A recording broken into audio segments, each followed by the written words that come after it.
All right. Hey everyone, it's TVC Mario, and you're here for a very special Halloween expose. I brought on our friend here, Angel. This is, I believe, third time or fourth time?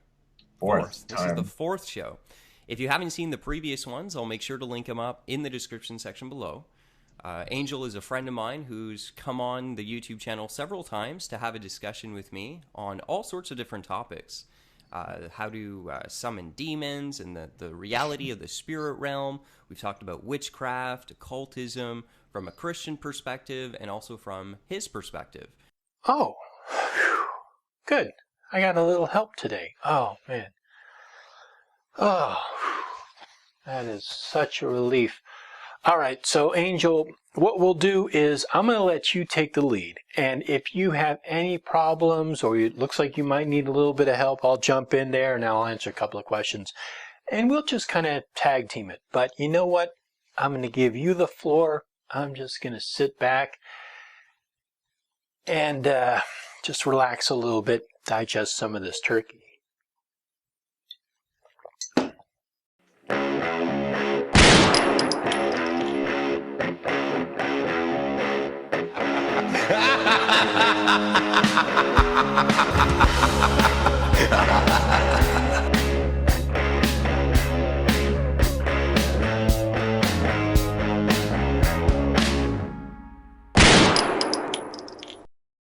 Now, I wanted to go ahead and bring him on today because I thought that this would be a really good interview to have on the topic of what is today Halloween, that I've been calling Halloween, a pagan ritual that is still being practiced today by people who are not fully spiritually aware of what they're getting themselves engaged in.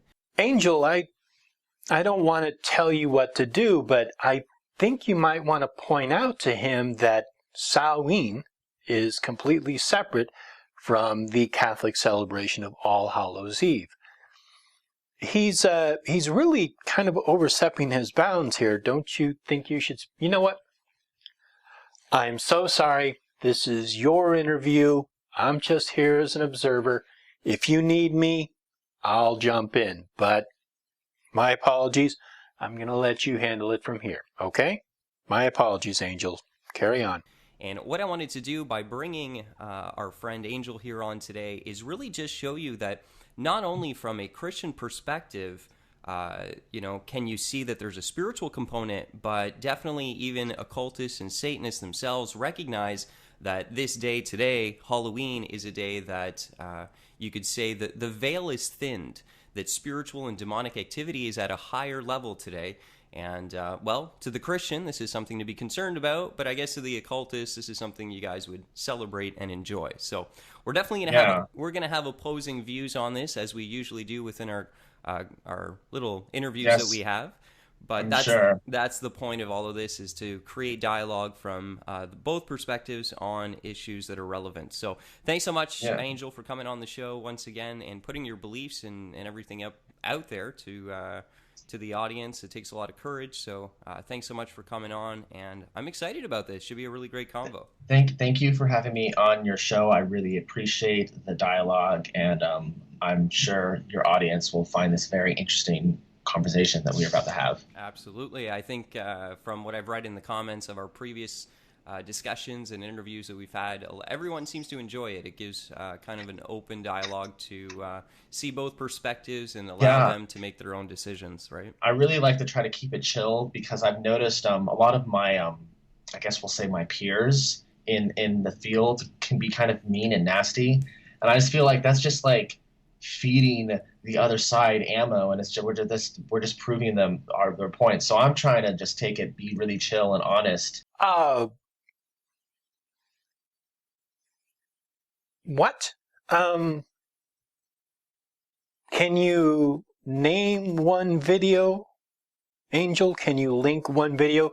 Can you give me any link whatsoever where there have been pagans who have been outright rude to Christians? And I mean going out of their way to be just very mean and super critical of their religion, as opposed to what I do, which is defend our position and correct misinformation. Please tell me. Right. And and so we could talk. Yeah, and I I like think talking. right, and I think it even happens obviously on the Christian side as well. You know, a lot of Christians will just kind of try and, you know, from our perspective, we have the truth. From your perspective, you have the truth? Well, from our perspective, we have the truth. But they'll just go ahead and try and beat you up with the truth and not really I mean, present I it. understand why they would do that, but like, I really like how you are. I really think that you're super genuine and honest, and your authenticity shines through.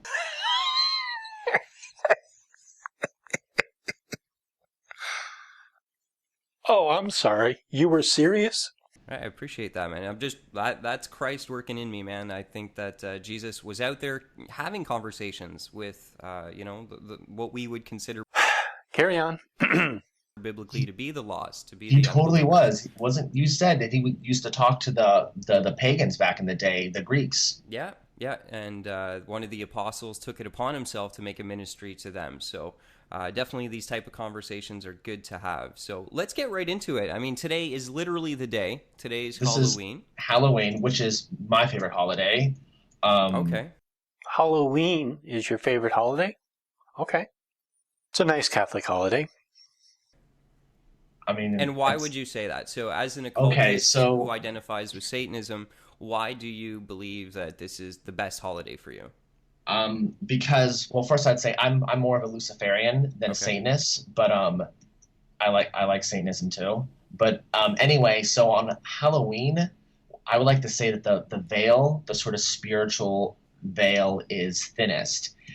To sort of make a long story short, like the way I see reality is there's the material world or the physical plane, the earth where we are now, but then there's a whole other area, the spiritual world.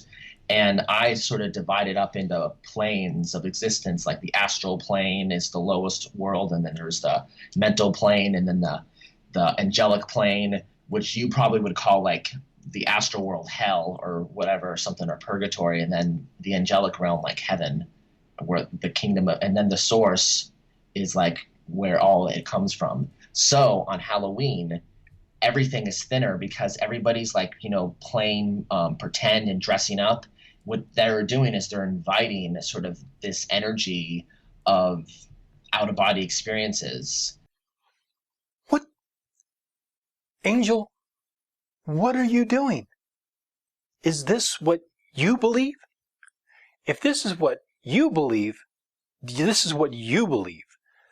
But right now, you are not giving the correct information about the time of Samhain. The veil, according to mythology, has always been thin at this time of the year and also at Beltane. It is not thin because people are running around playing make-believe and playing dress-up. That is not why. From a pagan perspective, let's say a specifically Celtic pagan perspective, the veil has always been thinnest around this time. It doesn't matter if you dress up or you don't dress up. The veil is still the thinnest. It is still the end of summer and the beginning of winter in our calendar. So it doesn't matter if someone dresses up or not. But again, I'm just going to jump in every so often to correct the misinformation. This is your stage, so carry on. I don't really know what would be a more practical way to explain it because I'm getting really esoteric. Basically, like the veil of spirituality is just thinnest, and Right. demons can possess you. Demons can possess you. Is that what you are telling Mario and his audience, that demons possess people on Halloween night? The veil of spirituality is just thinnest, and Right. demons can possess you. Is this what you are actually saying, Angel? If this is what you believe, that's what you believe. You're absolutely 100% wrong, but that is what you believe.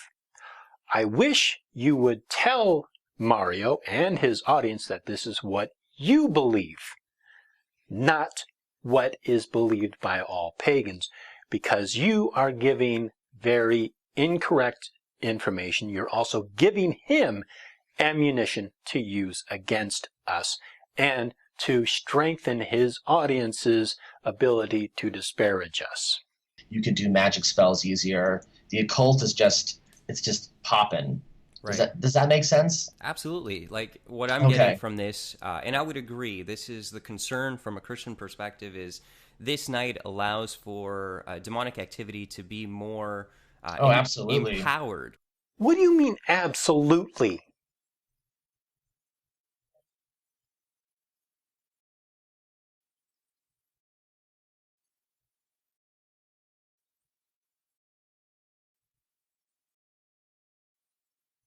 Because of the thinning of what we would also say there's a separation between what we view as, the physical world that we see and we can touch with our senses. So there is some mutual language within the Christian community and the occult community. There is, in a sense. Now, I wouldn't go as far as saying that there's this kind of first of all, there's no purgatory. I noticed you said that. True biblical Christianity, that was something that was made up by Roman Catholics to get money out of people. They would tell them that, your loved ones are in limbo and give us some money and they can get out. That you can actually historically check it out. It was a great way for Roman Catholics, which I've stated in several. So then what is the Christian view of what is the astral plane as seen by a Christian? Right. So basically the way that we see it is we have the physical world that we see with our senses, but there's also what the Bible describes as the unseen realm, the spiritual realm.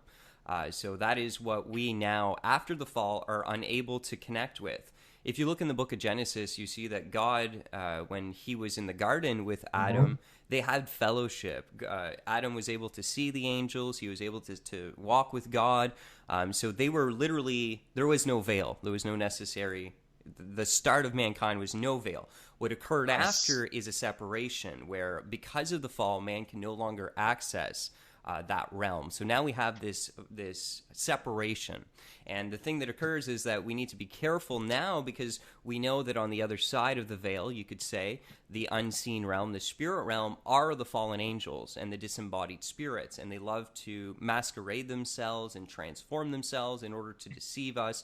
And really what they're trying to do is allow us to call upon them to, as in a way that you've stated here, invite them into our lives. And there's different ways that you can invite them, but I do believe that a Christian participating in this is a way of giving themselves over. And even a lost person, according to us, this is not something you want to do, because you're opening yourself up to being more influenced by the demonic activity that's taking place on this day.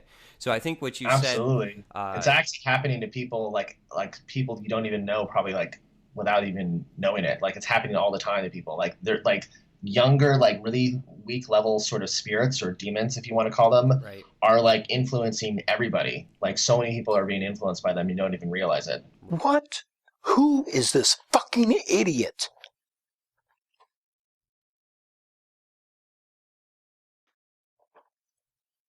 What the fuck are you talking about? You are basically playing right into his hand. What are you talking about? What evidence do you have that there's been demon possession on Halloween night? Could you give me one credible article on demon possession around Halloween? Again, Angel, I have nothing against you. Your beliefs are very, very, very, very different from the majority of the people I know who celebrate and experience Halloween. I'm not too sure what you believe happens on this night, but the evidence does not support what you believe happens on Halloween.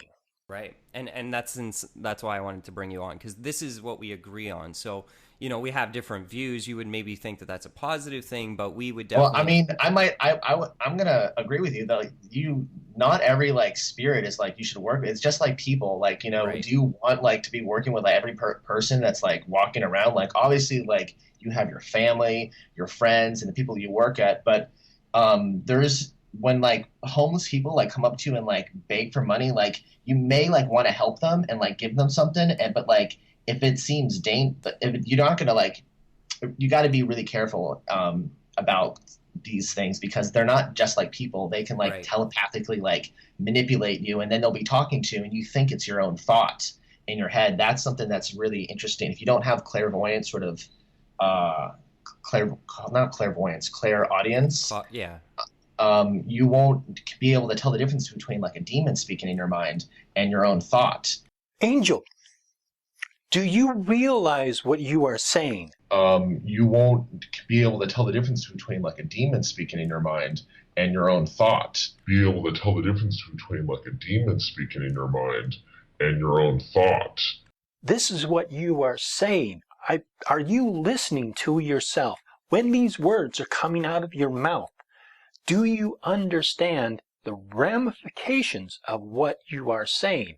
Right. And most people, they don't believe in the supernatural, so they just think like, oh, I need to buy this because this is what I think, when it's actually just like a spirit. Because what the astral beings want, they want to play inside a body because they don't have a body, and bodies are fun to play in. So obviously they're going to try to play in your body. Really, that's very fascinating, Angel. And where are you getting this information from? But you got to say like no, because they literally can't do anything if you don't consent. But you're just accidentally consenting because your subconsciousness doesn't really care or is aware of it. Most people. Right. Well, that's how I see it, at least. Right. I don't know if you would agree. Right. Actually, there's a couple things I wrote down. Those are some really great points.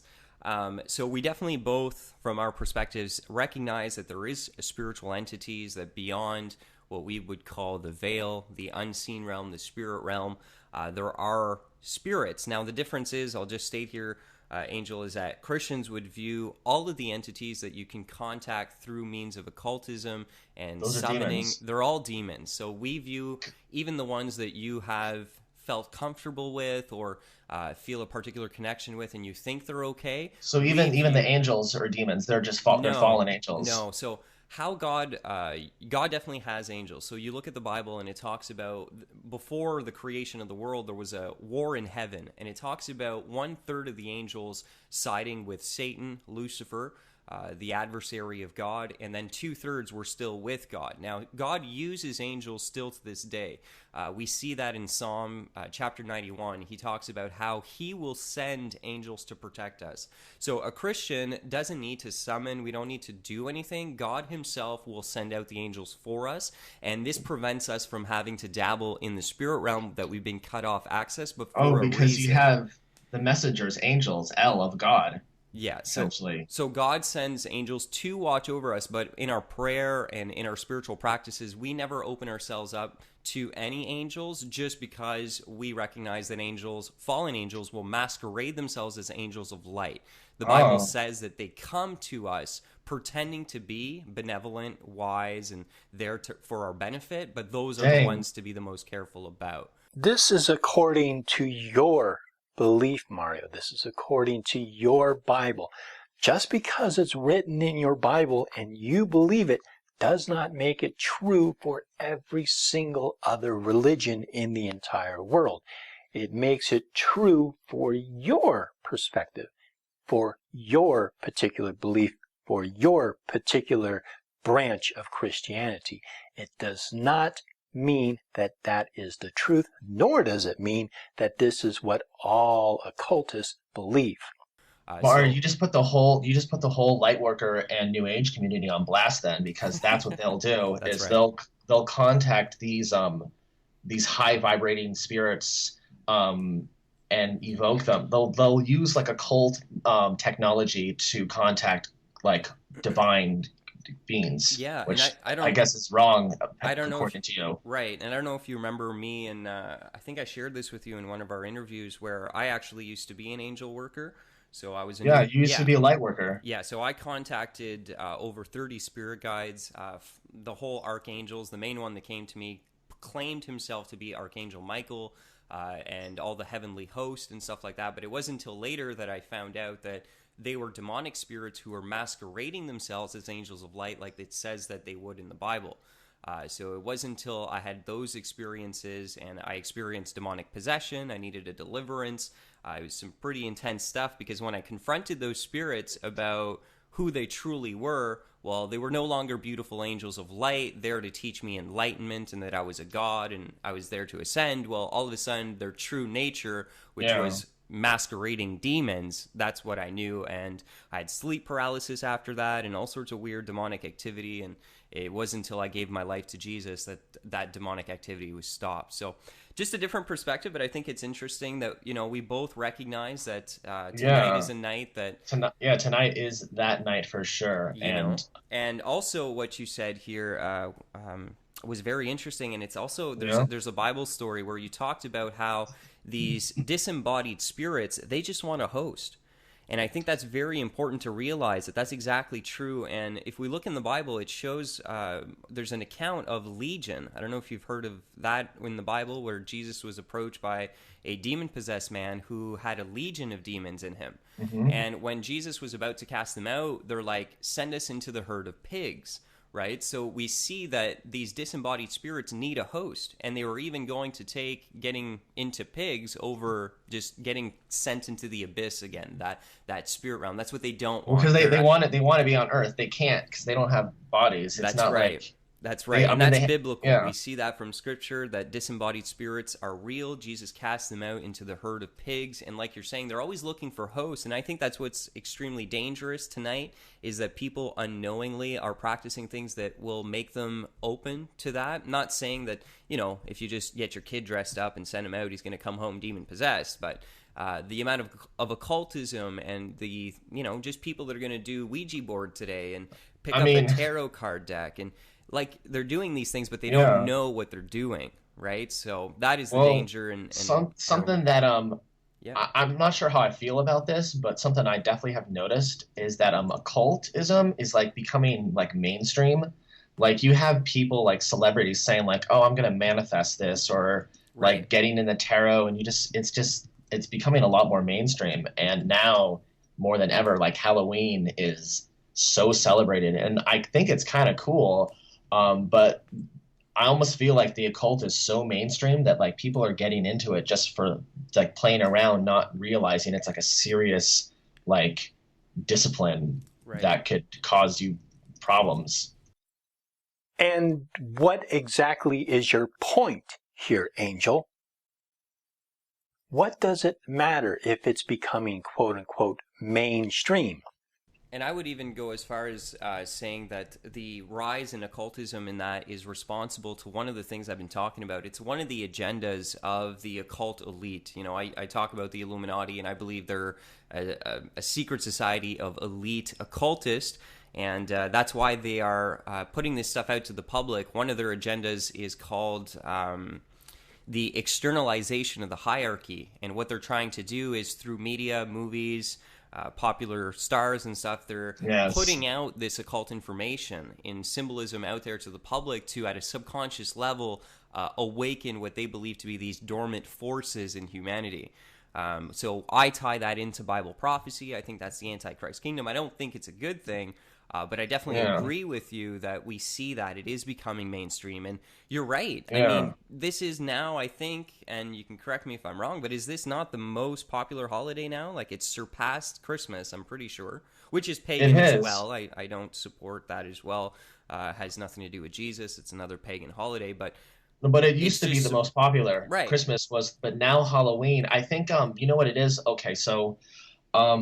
there's this movement. I don't know how mainstream it is now, but it's like sort of the rave EDM culture. Right. And it used to be like raving used to be like made fun of. If you listen to like techno, you were like a loser or whatnot, but now it's like cool. Yeah. And the whole concept of going to like a rave is you dress up, and a lot of the girls like to be in really skimpy outfits and only be in pasties and just be naked and or body painted, and like the guys too. And it's very like free, like pansexual and LGBT like ideas is really open. So it's a very sort of free, like dress up, be like a kid and play in the astral. Man, good times. Wow. Yeah, when you're young and you're out for a night of fun. Oh, man. And there's absolutely nothing wrong with it.